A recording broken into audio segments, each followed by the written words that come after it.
scrimmage of fall camp, kind of ends fall camp in my mind. Even though we started school this week, really the camp was the 2 week long, and kind of have a preseason game one last Saturday, preseason game two. I think the one thing I've got to figure out from our two, or really spring game was kind of the weather was iffy, but the two trips we've made in the stadium, in my eyes, and maybe it's just the size of the stadium, but we seem flat. And practices this week were really, really good. Y'all got to see one, and I thought the energy was good, and I didn't sense that same energy. And boy, that's got to, and maybe it changes when the stadium's full, I don't know. But boy, when we get a chance to go in that stadium and play, there's got to be some juice.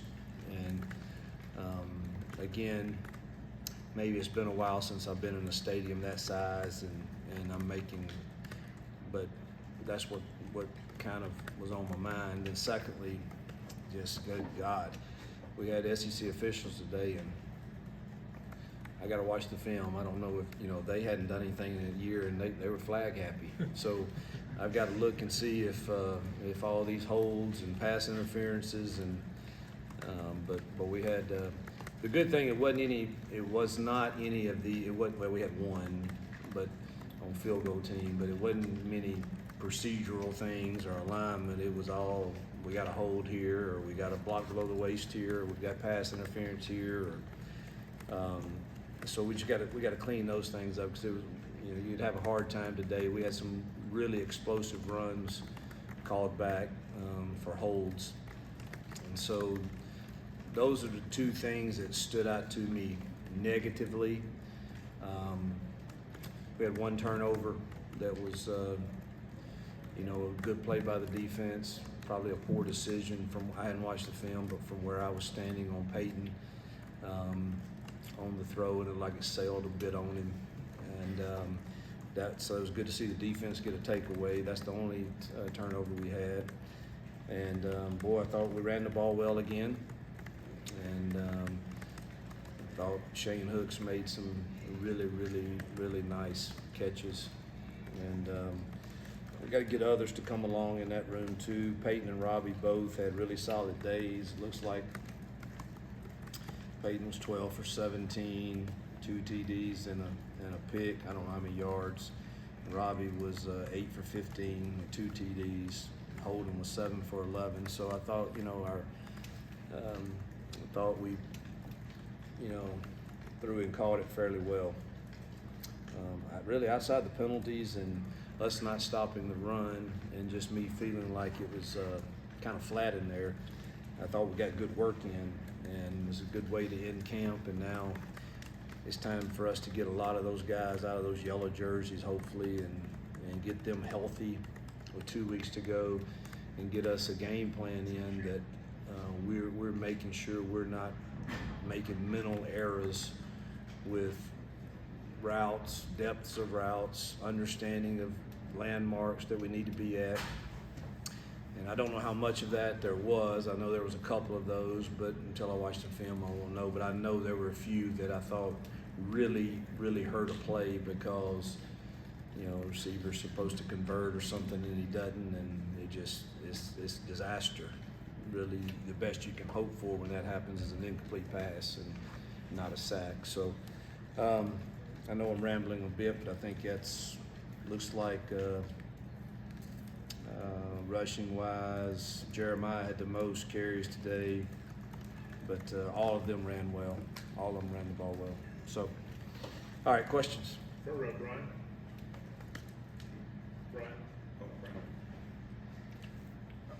Yes, Coach.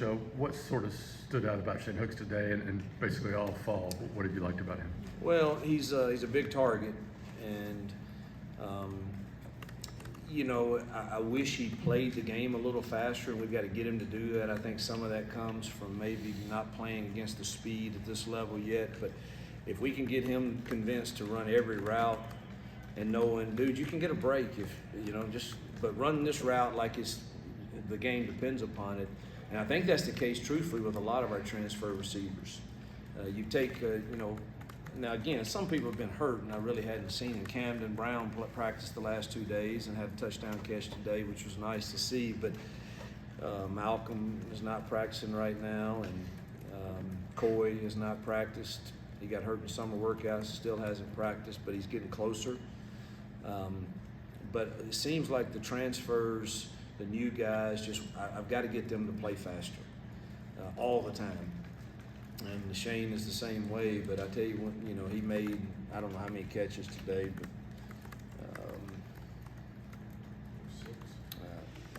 I don't even know where to look. But the guy made some really nice catches and runs after the catch, and then one of the touchdowns he caught was kind of like if it were a game, it would be on Sports Center tonight. One of those type one-handed type back of the end zone grabs. So he had a really solid day. Coach, what did you learn about your team today the most, and were you guys able to use this scrimmage to maybe slide in some game prep for UMass? No, we're still so new as a team, and I told them in the team meeting this morning, man, it's now time to, whether you just got here, whether you've been here 4 years or whatever, man, it is we. It ain't no old and new, it is we, and play so well that I don't have a choice but to acknowledge it. And I think we're still kind of a football game to me is a bunch of individual plays that go for 65 of those or 80 of those, whatever you play on either side of the ball. And it's the culmination of how well you're able to put the last one behind you and play the next one. Irregardless of how good the last one was or how bad the last one was, do we have the ability to put that in the trash and play the next one? And teams that win most of those individual plays have probably a better chance of winning the game if turnovers and things are the same. And I don't know that we're still, I think we're still learning to do that. There's still some of the holdover from, well, man, we just lost 5 yards. Play the next play. There's nothing we can do about that. And I don't need to hear it, and you don't need to talk about it. Let's play the next one. If we talk about it, it needs to be on the sideline. That's where all the adjustments and corrections need to be made. We don't need to talk about it out there, and I think there's still some of that I've got to get, and that's the mental part of the game. And so that's probably, and whatever I felt on the lack of real enthusiasm and passion, and again, that could have been because of the stadium and these Guardian hats. Maybe I'm fooled, but I missed the sound of the contact.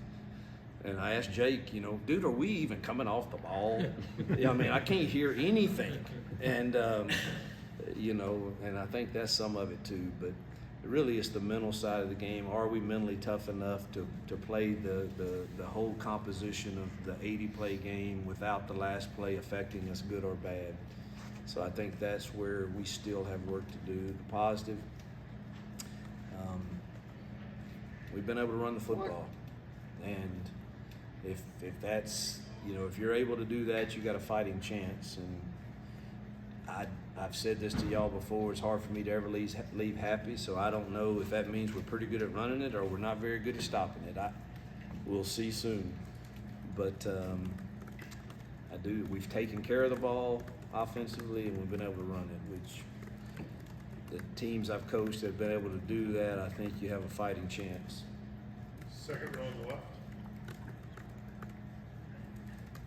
Coach, practice on Thursday, I know you talked about kind of changing up combinations. With the offensive line, there was an interesting group there. I think it was a gunner inside at left guard. What kind of are you looking for in some of these different groups in the offensive line? Well, I think when you travel, you're depending on, we haven't even gone over, I haven't had to abide by this 70-man travel deal in a long time. And, when you do that, you got to decide, is it 8, is it 9, is it 10 offensive linemen that you're going, and you want your best 5 out there as much as you can. And it's a case of, a guy that has stood out in the entire camp. His body has changed since he got here, and that he has stood out all camp is Xavier Miller-Tutall. And we can't keep him off the field. He's going to have to play. And so Gunner is a guy that he knows all 5 spots, and so that gives us some flexibility to maneuver around. And Gunner's played well too now, don't get me wrong. We're going to need them both. But, you know, that's just a case of us just trying to make sure we're ready for all different combinations and getting him live reps there and at right tackle. And we got him some at center one day. To go to the right. And we got Connor Lou some at guard. We're just trying to get all those combinations prepared. Back right.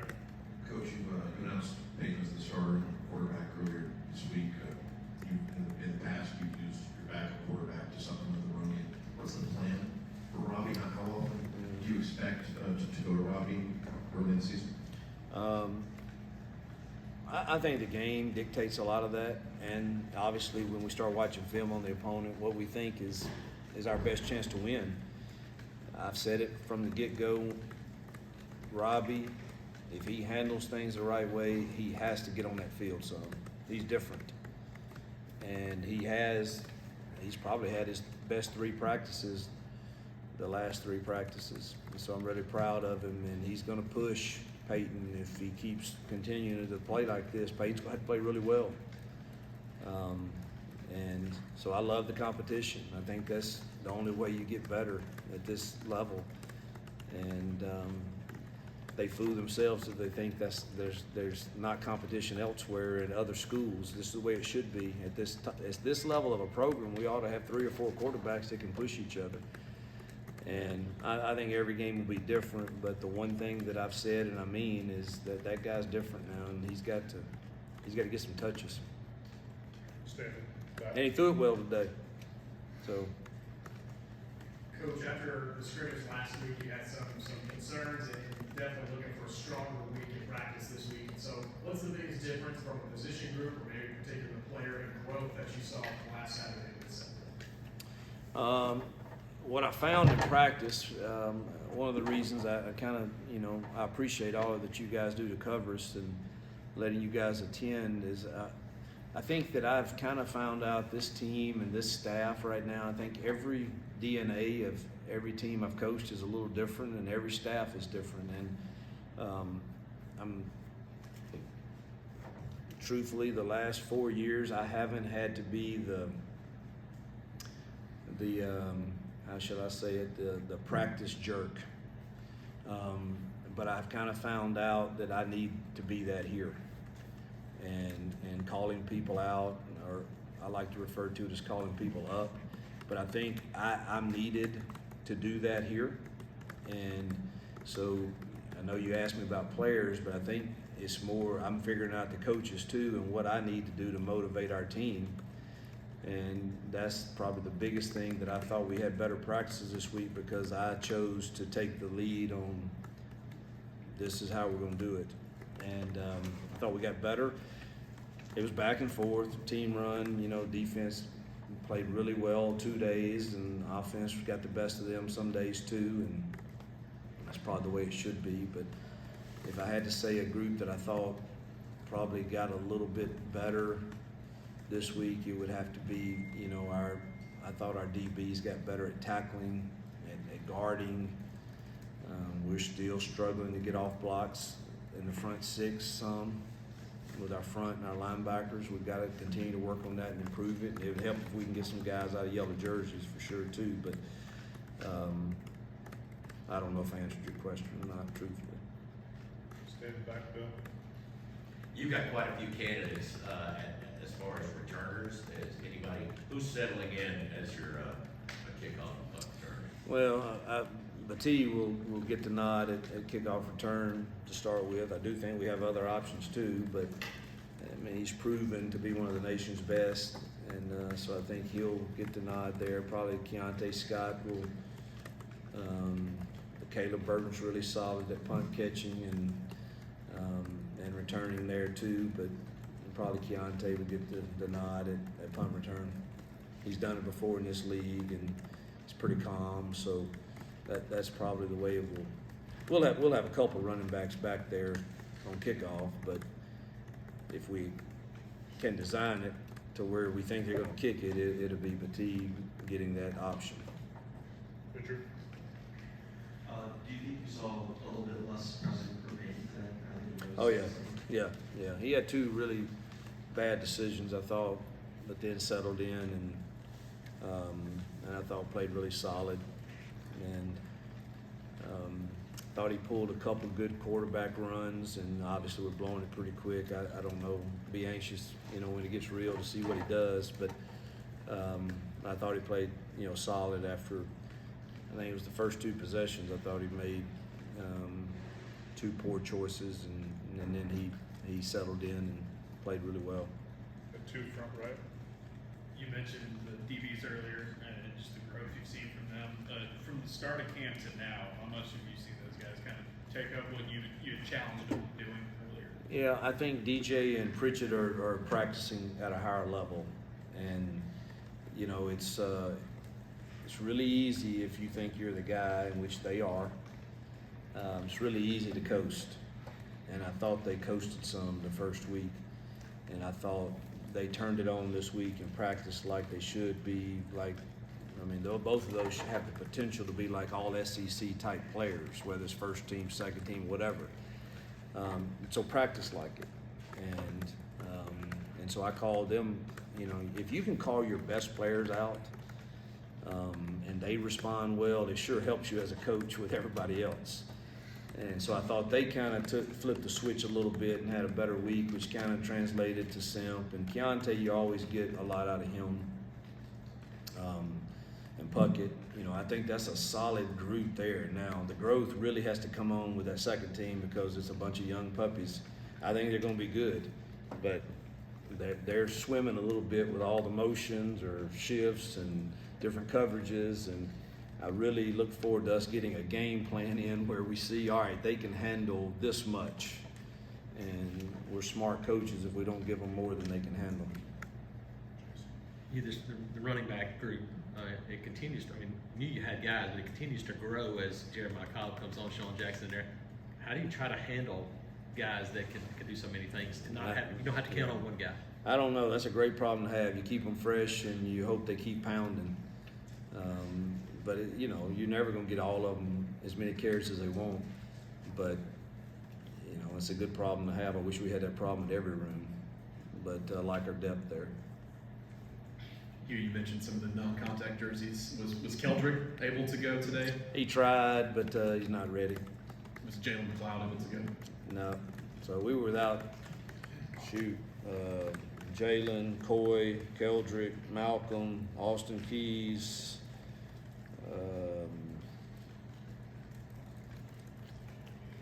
like there was somebody else, but and Nick Martin too. So we were without some guys that we're counting on for sure. Coach, if you're all right, we'll take two more. Yep. Yes, Tutal Miller, you mentioned him earlier. What are some things that's really stood out about him and the areas he's improved? And from the time he's gotten here, the job Dom's done with him, his body and his feet are really, really good. He's going to be a really, really good offensive lineman. And he's these catapult deals that we wear, his explosion is really, really good. He's strong. He's got explosion. He's got flexibility. We need to keep recruiting guys like that. Coach, talk about what you saw from the jack position today. Were you guys able to generate pressure on the quarterback today from that position? Steven Sings had a sack, maybe two. Obviously, Jalen's not able to go, so we didn't get to see him. Thought Elijah was really solid against the run at times, but the pass rush really came from the ones I remember without watching the film, came from either an inside twist or Sings off the edge, or obviously pressure. All right, Coach. Appreciate it. Yep, thank you guys.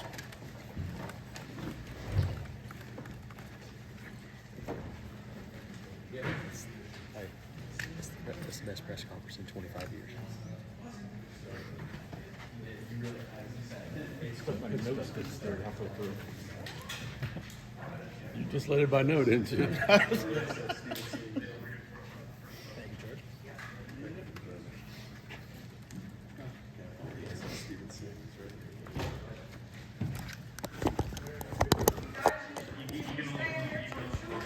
Woo, 2 o'clock.